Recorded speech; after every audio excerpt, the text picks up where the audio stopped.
오늘 함께 읽은 말씀 가지고 무서운 가라지, 이런 제목으로 함께 은혜를 전하려고 합니다.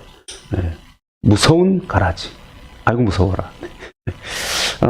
예수님께서 천국에 대해서 비유로 말씀하시는 말씀이 마태복음에 쭉 있습니다. 그런데 그 비유의 말씀이 한 말씀만 하는 것이 아니라 일종의 시리즈처럼 이 말씀 이렇게 나와요. 그게 대표적으로 뭐냐면 좋은 땅에 뿌려져 있는 천국의 씨앗 이야기 있잖아요. 그렇죠? 거기에 돌밭에 뿌려진 씨가 있고 길가에 뿌려진 씨가 있고 가시밭에 뿌려진 씨가 있다. 그리고 결론적으로는 좋은 씨앗이 좋은 밭에 뿌려져야 30배, 60배, 100배 결실을 맺는다. 우리가 그 말씀을 너무 잘 아는데 그 말씀 다음에 곧바로 예수님이 무슨 비유를 덧붙여서 말씀하냐면 가라지의 비유를 덧붙입니다. 그 부분 한번 말씀으로 확인해 보겠습니다. 마태복음 13장 23절에서 25절입니다. 같이 한번 읽어보겠습니다. 좋은 땅에 뿌려졌다는 것은 말씀을 듣고 깨닫는 자니 결실하여 어떤 것은 100배, 어떤 것은 60배, 어떤 것은 30배가 되느니라 하시더라. 예수께서 그들 앞에 또 비유를 들어 이르시되 천국은 좋은 씨를 제밭에 뿌린 사람과 같으니 사람들이 잘 때에 그 원수가 와서 곡식 가운데 가라지를 덧뿌리고 갔더니 아멘. 자, 좋은 씨를 제밭에 뿌렸다. 그리고 그 좋은 씨가 좋은 밭을 만나면 30배, 60배, 100배 잘 거두게 된다. 근데 그 밭에 밭만 문제가 되는 것이 아니라 가라지를 뿌리는 것들도 있다. 이렇게 말씀하세요. 그리고 연이어서 겨자씨와 누룩의 비유도 이어서 나옵니다. 자, 마태복음 13장 31절에 33절도 읽어봅니다. 또 비유를 들어 이르시되 천국은 마치 사람이 자기 밭에 갖다 심은 겨자씨 하나를 같으니 이는 모든 씨보다 작은 것이로되 자란 후에는 풀보다 커서 나무가 되매 공중의 새들이 와서 그 가지에 깃들이느니라. 또 비유로 말씀하시되 천국은 마치 여자가 가루 서말 속에 갖다 넣어 전부 부풀게 한 누룩과 같으니라. 아멘. 자, 천국이 씨앗이고 가라지고, 가라지는 천국은 아니다. 그죠? 비유를 계속해서 천국 비유를 말씀하시면서 씨앗도 말씀하시고, 누룩도 말씀하시고, 겨자씨도 말씀하시고, 가라지도 말씀하시는데, 자, 이 비유로 든 이 개체들의 핵심적인 특징이 있어요. 그 특징이 뭘까요? 지금 계속해서 예수님이 무언가를 막 갖다서 붙여놨는데 비슷한 내용이거든요, 사실은요. 그 핵심의 내용은 이 비유로 든 개체들의 특징은 왕성한 생명력을 갖고 있다는 것입니다. 심어 놓으면 혹은 가루 속에 누룩을 집어넣기만 하면 부풀어 오른다는 거예요. 자라나간다는 거예요. 생명력을 가지고 있다는 거예요. 그래서 천국은 생명력이라는 거예요. 그래서 천국에 씨앗이 담겨져 있으면 아주 작은 것처럼 보여지지만 나무처럼 자라고 많은 것들이 깃들일 수 있는 그런 겨자가 될 것이고, 뿐만 아니라 좋은 씨앗이 좋은 밭과 만나면 결실을 맺게 된다. 그런데 문제는 천국의 씨앗만 뿌려져 있는 것이 아니라 이 세상에는 가라지의 씨앗도 뿌려져 있다는 것입니다. 가라지도 마찬가지로 생명력이 강해요. 어떤 면에서는 가라지가 알곡보다 생명력이 더 강합니다. 그런데 이 생명력이 강한 가라지가 왜 무섭냐면 구별이 안 된다는 거예요. 숨어 있다는 것입니다. 그래서 똑같은 것처럼 풍성하게 자라 있어요. 그러면 얼핏 보기에는 와, 풍성하게 잘 자라 있구나. 여기가 천국 백성이구나. 여기가 천국의 열매이구나. 내 신앙이 아주 잘 자라 있구나. 느끼지만 자칫 잘못하면 가라지가 엄청나게 많아서 결실에 거두어 보면 맺은 열매가 없다는 것을 발견할 수 있다는 것입니다. 이게 무서운 가라지입니다. 갈라디아서 5장 9절에 보면 누룩이 온 덩어리에 퍼진다 이렇게 말씀하고 있어요. 가라지가 무엇이냐? 우리가 가라지를 그냥 개념적으로 가라지 이렇게 생각하고 넘어갈 때가 너무 많아요. 가라지는요, 진짜와 유사하다는 것입니다. 특 A급 짝퉁입니다. 게다가 생명력이 강합니다. 오히려 더 강할 수 있습니다. 문제는 구분이 어렵다는 것입니다. 우리가 흔히 도구적 이성이다, 객체로 놓는다, 이렇게 우리가 내 인식 속에 이렇게 딱 따로 구분 지어가지고 떼놓으면 너무 잘 알아요, 우리가요. 남들 이야기는 우리가 정답을 엄청나게 잘 말합니다. 아이, 그거는 이게 잘못된 거고, 야, 이 사람아, 이건 이렇게 해야지. 그걸 왜 몰라? 몰라요, 근데 나는. 왜냐하면 내 안에는 섞여 있기 때문에 그렇습니다. 신앙의 이름으로, 정의의 이름으로, 대의의 이름으로 문화와 풍속, 가풍, 사회적인 특징, 지금 오늘날의 대세 여러 가지 이름으로 정말로 옳은 척, 진짜인 척, 알곡인 척 들어와 있다는 거예요. 선악을 알게 하는 나무 열매가 있습니다. 그 선악을 알게 하는 나무 열매를 하나님 말씀을 들을 때는 그냥 하나님께서 금지한 나무로 지나가는 나무예요. 그런데 사탄이 우리에게 한마디를 했더니 그 보는 눈이 완전히 달라져요. 보암직하고 먹음직하고 지혜롭게 할 만큼 탐스럽기도 한지라. 사탄이 가라지를 싹 뿌렸거든요. 그랬더니 그것을 바라보는 눈이 완전히 달라집니다. 오늘 우리 가운데도 교묘하게, 그러나 생각보다도 강하게 우리에게 들어와 있다는 것입니다. 이것을 우리가 구별해내야 됩니다. 그리고 정확하게 대처하고 파악하는 눈이 우리 가운데 있어야 합니다. 오늘 왜 사도행전 말씀을 읽었는데 갑자기 가라지의 비유로 가느냐? 오늘 제가 이 말씀을 읽다가 이 가라지가 생각이 났어요. 그 부분들을 우리 한번 살펴보겠습니다. 첫 번째 우리가 살펴볼 가라지의 진단법. 가라지는요, 탐욕을 먹고 자랍니다. 안디옥 교회 이야기를 우리가 했어요, 지금. 그죠? 이 안디옥 교회가 사도 바울을 1차 선교여행을 보냈습니다. 그리고 사도 바울이 1차 선교여행을 마치고 돌아왔어요. 그리고 선교여행을 마치고 난 다음에 선교 보고를 했습니다. 너무 좋아했어요. 문제가 없었어요. 자, 이 안디옥 교회는 이방인들의 교회입니다. 스데반의 일로 그들이 흩어졌고 안디옥에 가서까지도 복음을 전하는데 헬라인에게도 복음을 전했다. 그래서 거기에는 심지어 니게르라고 불려지는 사람, 그리고 심지어는 분봉왕 헤롯의 젖동생, 그리고 바울과 같이 예수를 핍박하던 사람 다 모여서 교회 지도자가 되어져 있는 그런 놀라운 교회입니다. 그리고 그들이 오로지 기도에 힘쓰고 성령을 따라서 금식하고 성령의 음성을 듣고 두 사람을 파송해서 선교를 보냈습니다. 그리고 이방인에게 선교를 보낸 것입니다. 그러니까 이방인들의 교회가 이방인들에게 선교를 보냈고 그 선교의 결과를 가지고 와서 모든 교회가 기뻐하고 잘 지냈어요. 자, 그 내용을 한번 살펴보겠습니다. 사도행전 14장 26절에서 28절입니다. 거기서 배 타고 안디옥에 이르니 이곳은 두 사도가 이룬 그 일을 위하여 전에 하나님의 은혜에 부탁하던 곳이라. 자, 바울과 바나바가 돌아온 이야기예요. 그들이 이르러 교회를 모아 하나님이 함께 행하신 모든 일과 이방인들에게 믿음의 문을 여신 것을 보고하고 제자들과 함께 오래 있으니라. 자, 여러분 이 말씀을 읽으면 어떻습니까? 기뻐요. 아주 잘했구나, 감사하구나, 할렐루야 라고 하는 내용입니다. 그렇게 오랫동안 보고하고 제자들과 함께 잘 있었어요. 근데 문제는 예루살렘에서 온 사람들이 딴 이야기를 하기 시작하는 거예요. 모교에서 온 거죠. 자, 유대인이라고 말을 하는 것은요, 예루살렘에서 왔다는 이야기입니다. 예루살렘에서 왔다는 것은요, 예루살렘 본교에서 왔다는 이야기입니다. 그런데 본교에서 온 사람들이 마치 무언가 그것이 정통 교리인 것처럼 이야기를 해버렸어요. 바울과 바나바가 수년간 금식하고 기도하고 말씀 가르쳐서 정말로 그리스도인이라고 하는 이름을 부르기까지 이렇게 만들어 놓은 안디옥 교회에 와서 가라지를 뿌려버린 거예요. 그 내용이 오늘 본문의 사도행전 15장 1절에 이렇게 소개를 하고 있습니다. 어떤 사람들이 유대로부터 내려와서 형제들을 가르치되 너희가 모세의 법대로 할례를 받지 아니하면 능히 구원을 받지 못하리라 하니. 유대에서부터 왔다는 것은요, 예루살렘에서 왔다는 이야기예요. 근데 믿는 사람들이에요. 형제들이라고 돼 있어요. 그런데 이 사람들이 교회에서 왔다는 이야기예요. 그런데 그들이 어렵게 교회를 잘 개척해서 정말로 순수한 교회로 만들어놨단 말이에요. 그런데 그들이 와서 모세의 율법대로 돌아가야 된다. 너희 이방인들 잘난 척하지 마라. 너희들은 이방인이다. 너희가 진짜 구원받고 싶어? 그러면 너희들이 우리 유대인처럼 할례 받아야 돼. 그렇게 말을 해버린 거죠. 바울과 바나바가 가만히 있을 수가 없습니다. 논쟁이 일어났다 그 말씀하죠. 2절을 다시 한번 보면 바울 및 바나바와 그들 사이에 적지 아니한 다툼과 변론이 일어난지라 형제들이 이 문제에 대하여 바울과 바나바와 및 그 중에 몇 사람을 예루살렘에 있는 사도와 장로들에게 보내기로 작정하니라.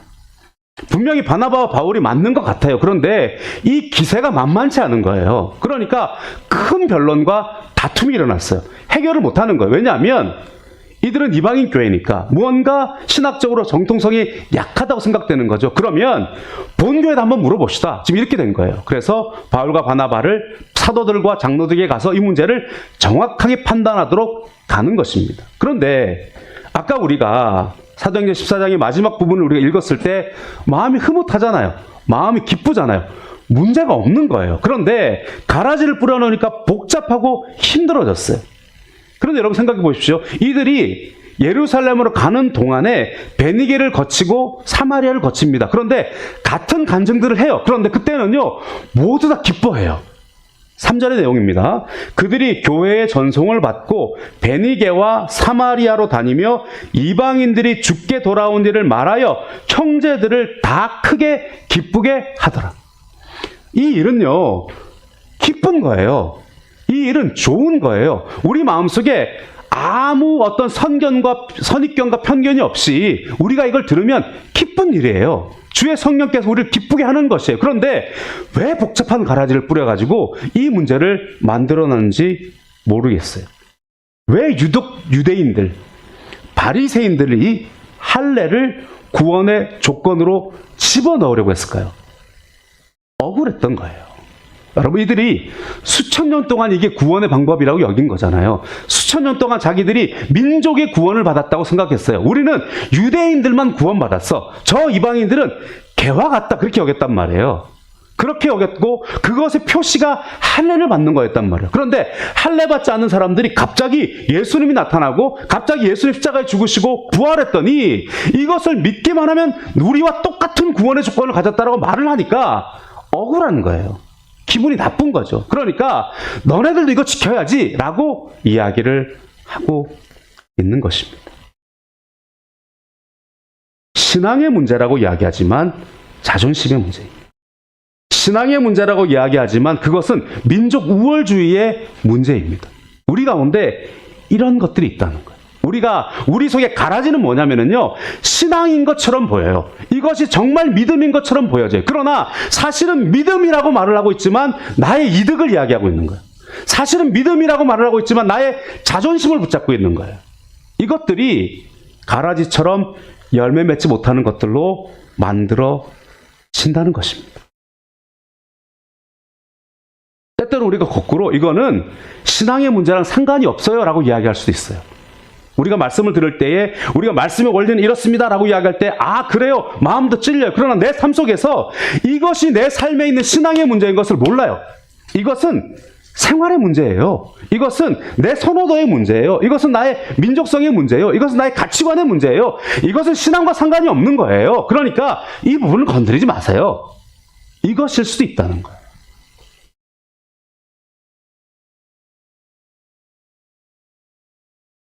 내가 인정받지 못하면 다른 사람이 잘못했다고 이야기하고, 내가 이적껏 잘해왔는데 그 분야에 빛나지 못하면 누군가를 깎아내리기 시작하고, 여러 가지 우리 가운데 애쓰고 수고했던 것들에 대해서 우리가 이것들을 인정하지 못하면서 탐욕이라고 하는 것들을 신앙의 이름으로 교묘하게 뿌려놓은 것, 이것이 가라지입니다.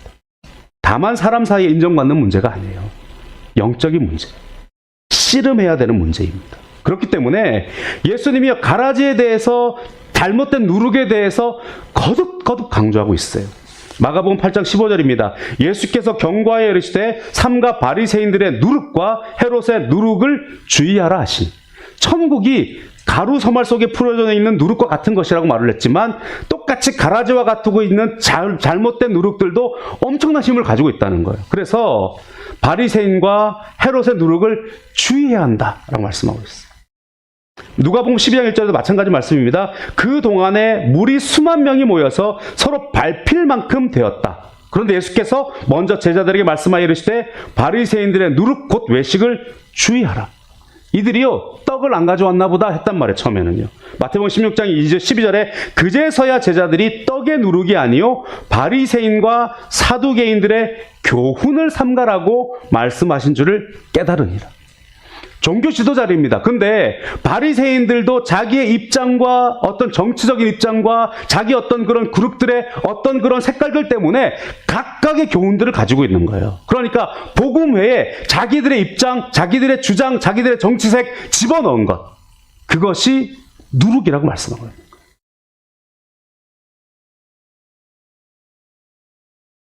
사도행전 15장 5절에 똑같은 말씀을 하고 있단 말이에요. 바리새파 중에서 어떤 믿는 사람들이 일어나 말하되 이방인에게 할례를 행하고 모세의 율법을 지키라 명하는 것이 마땅하다 하니라. 왜냐하면 바리새파들은요 이렇게 지켜왔거든요. 이것 때문에 바울도 바리새파 중에 한 사람 아닙니까? 목숨을 걸었단 말이에요. 그러나 새로운 복음이 온전히 들어왔을 때에는 그것들을 버릴 줄 아는 그런 우리들이 되어야 합니다. 베드로후서 2장 3절에 그들이 탐심으로써 지어낸 말을 가지고 너희로 이득을 삼으니 그들의 심판은 옛적부터 지체하지 아니하며 그들의 멸망은 잠들지 아니하느니라. 분명하게 말씀하죠. 탐심으로써 지어낸 말을 가지고 너희로 이득을 삼으려고 한 것이다. 그들의 심판이 옛적부터 지연되지 아니할 것이다. 로마서 말씀에는요, 좀 더 내 안에서 무섭게 설명하고 있는 말씀이 있어요.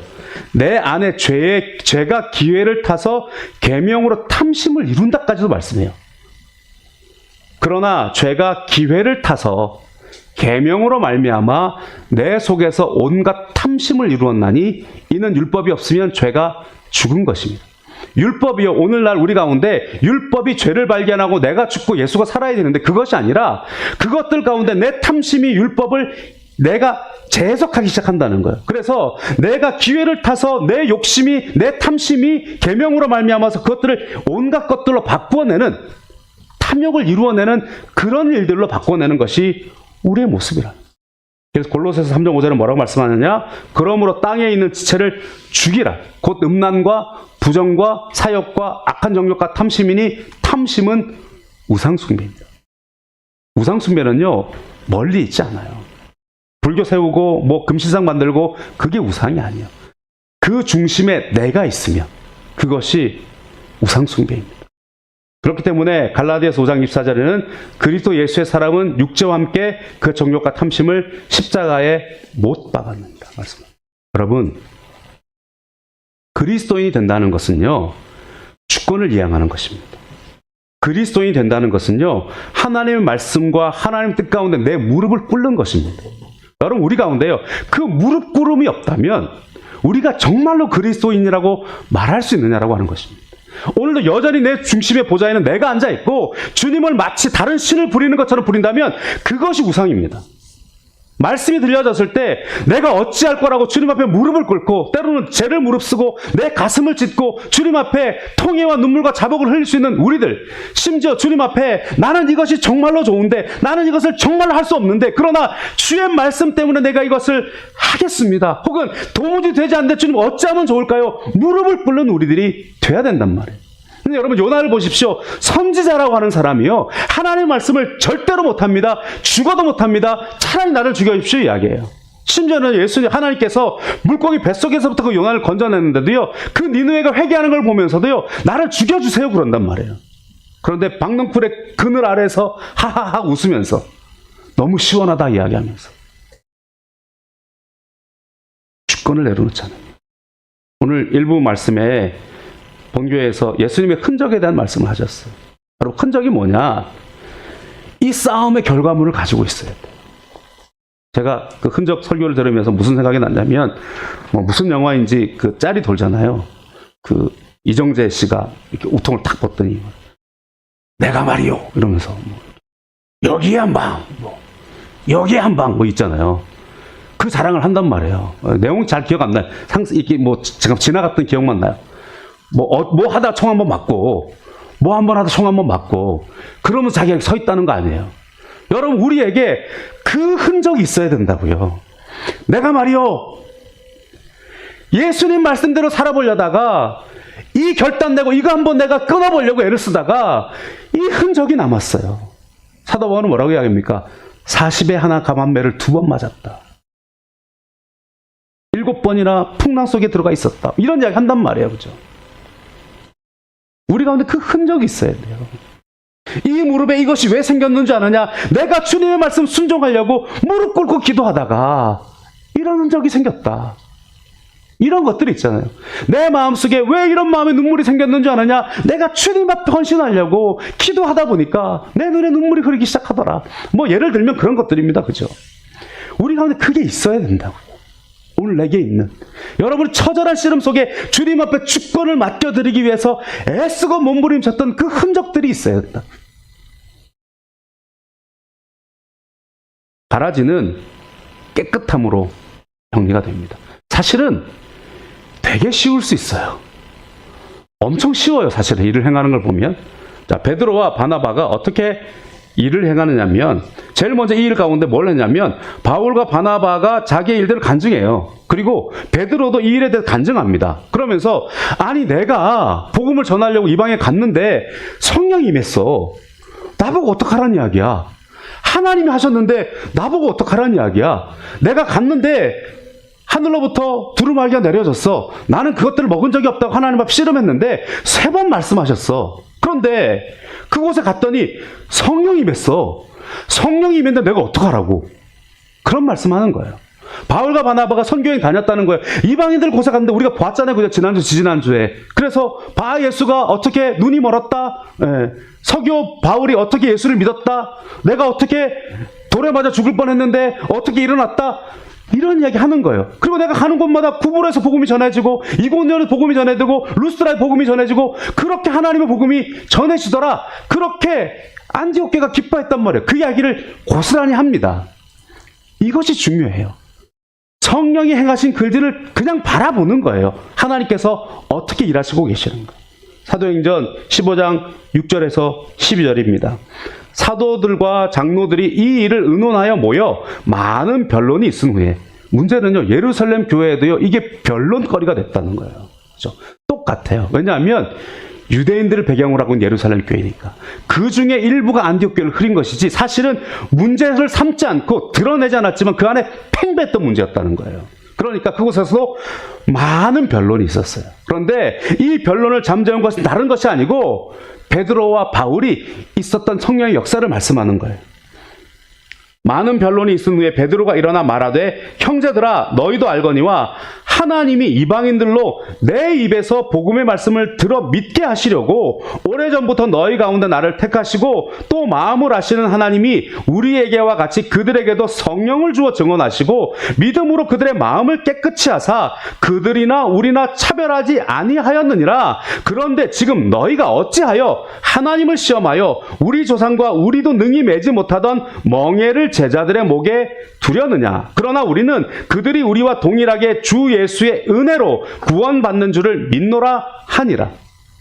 사실은요, 제발 이 율법 좀 없으면 좋겠다. 우리가 정말로 이 문제만 해결되면 예수 잘 믿을 수 있겠다. 우리가 평생에 율법 너무 힘들다. 제발 좀 없어졌으면 좋겠다.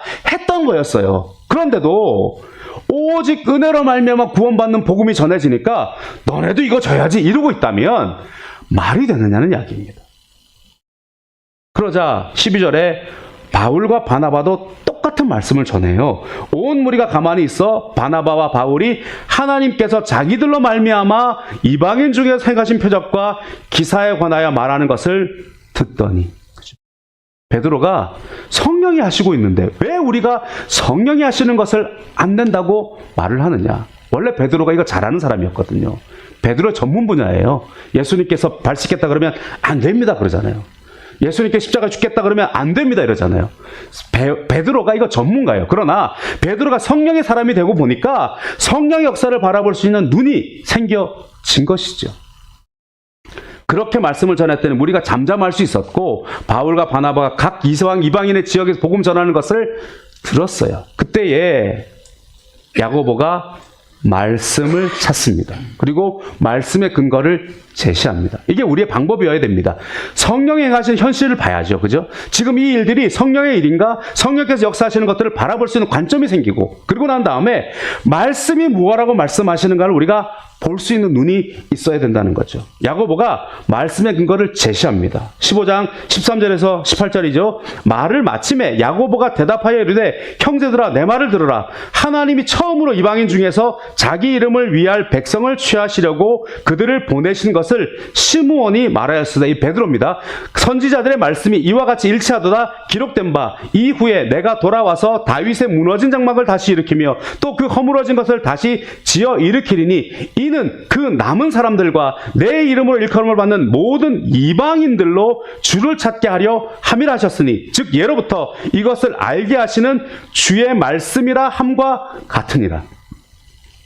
역사가 나타났어요. 그것이 말씀이 어떻게 말씀하고 있는가를 발견한 것입니다. 그리고 나서 성령의 역사를 바라보고 말씀으로 확인되었으니 그것을 공동체가 결정하는 것입니다.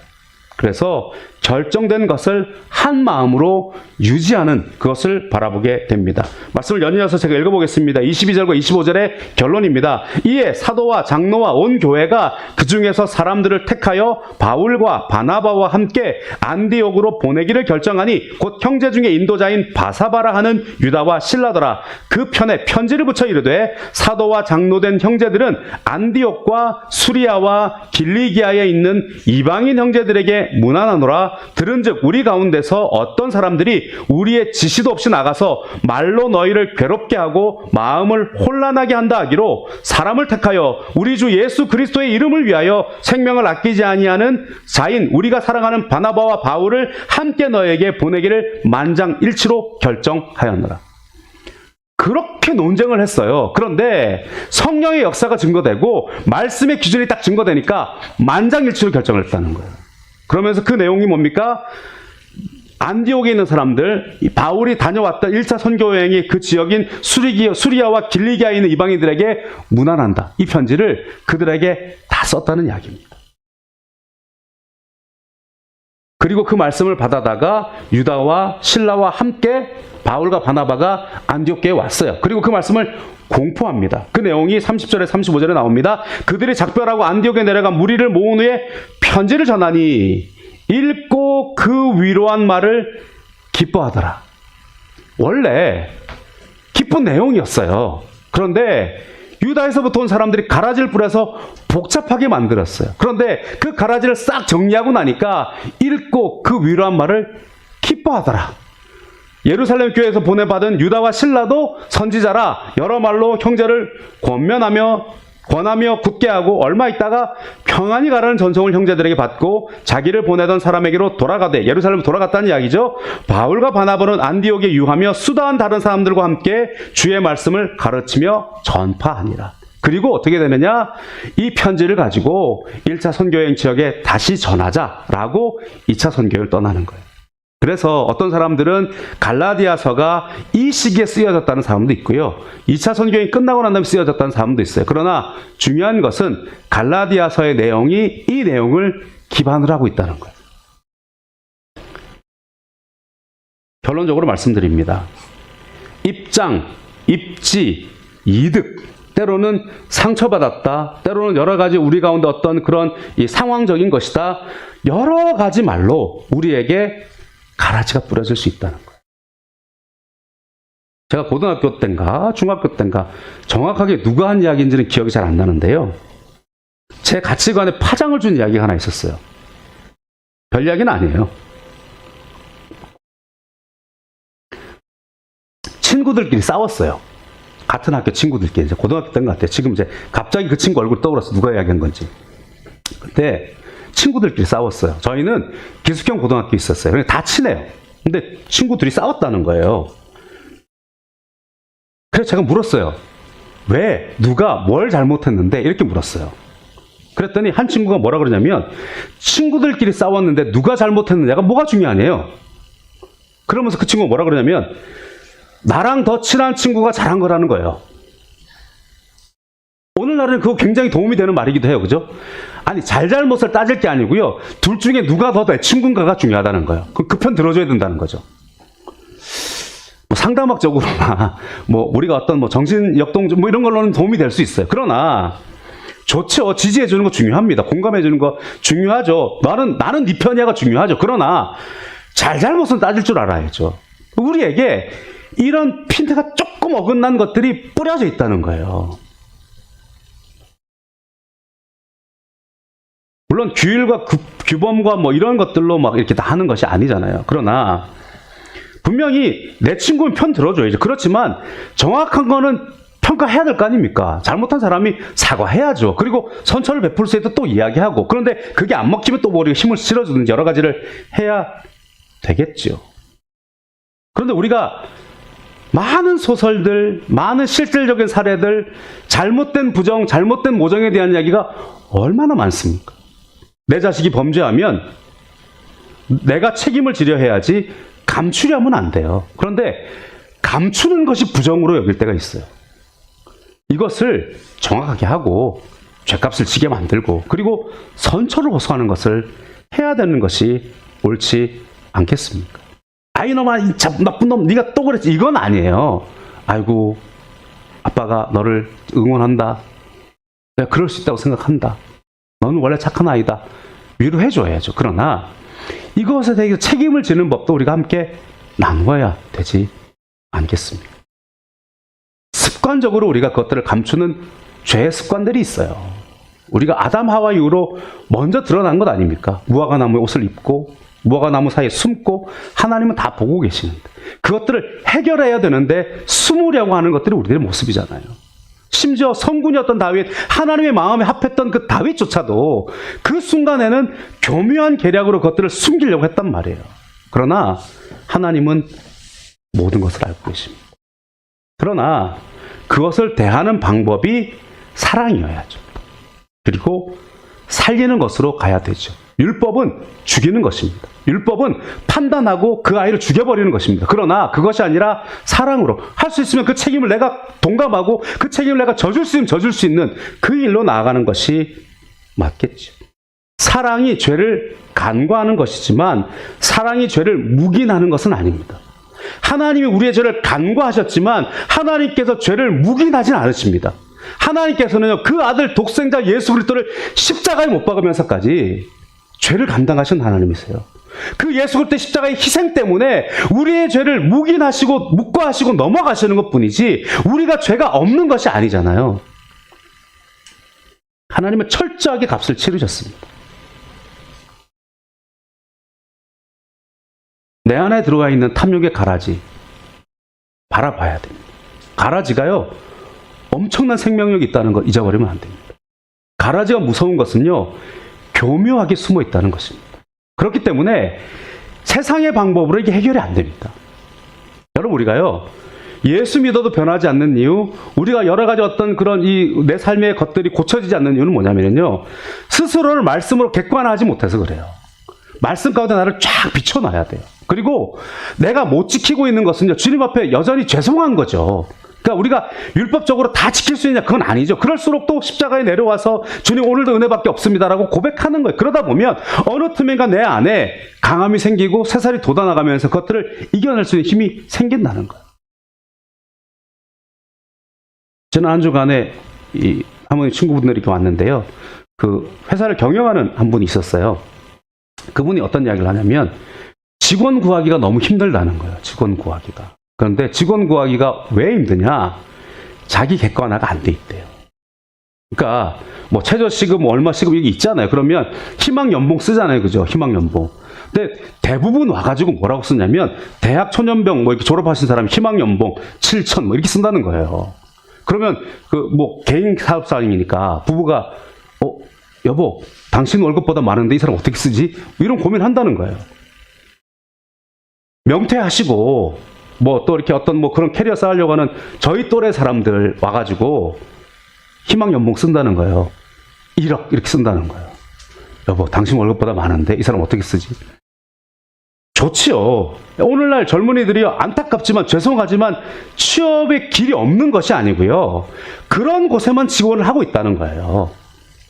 내가 다 그 일을 할 수 있는 것처럼 능력치는 없는데 객관화할 수 있어야 돼요. 그런데 다 나는 그렇다고 생각하는 거예요. 이렇게 말하면 너무 현실적인가? 어쨌든 그렇다고 해서 우리가 그것을 뭐 자기 비하를 하라는 것이 아닙니다. 그러나 믿음에도 마찬가지예요. 믿음의 영역들이 말씀이 이렇게 부려져 있으면 내 말씀으로 받아야 되거든요. 이것은 예루살렘 교회와 안디옥 교회 문제가 아닙니다. 이것은 북경순봉 교회 문제입니다. 이것은요, 바울과 바나바의 문제가 아닙니다. 이것은 나의 문제입니다.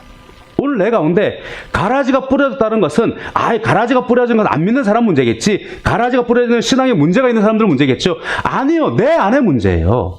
좋은 밭은 나 아닙니까? 말씀의 밭이 뿌려진 것이지 않습니까? 가라지를 내 안에 뿌린다니까요.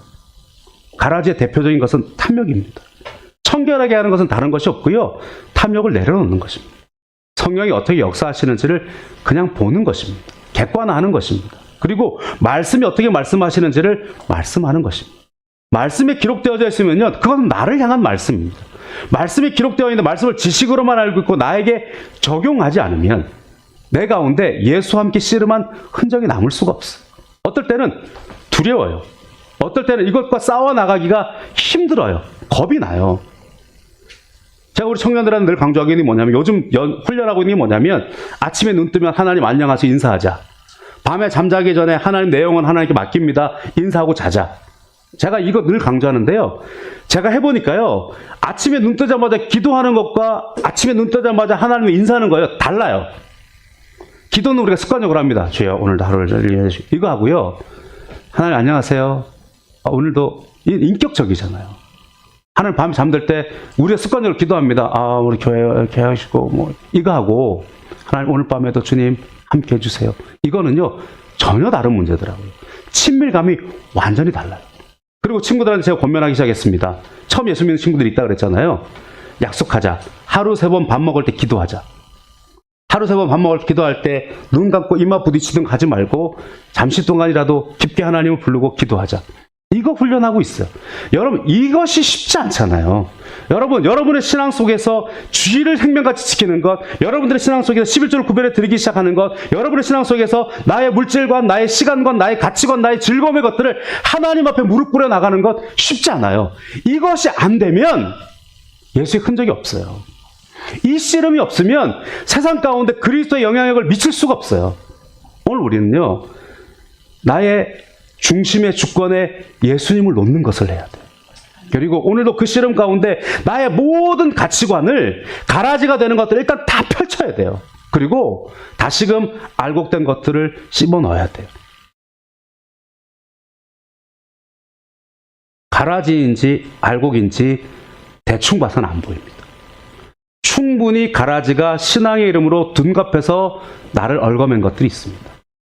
누구에게나 있습니다. 그것들을 날마다 말씀. 그래서 말씀은 두 날 가진 것보다 예리합니다. 살았고 활력이 있습니다. 영과 혼을 쪼갭니다.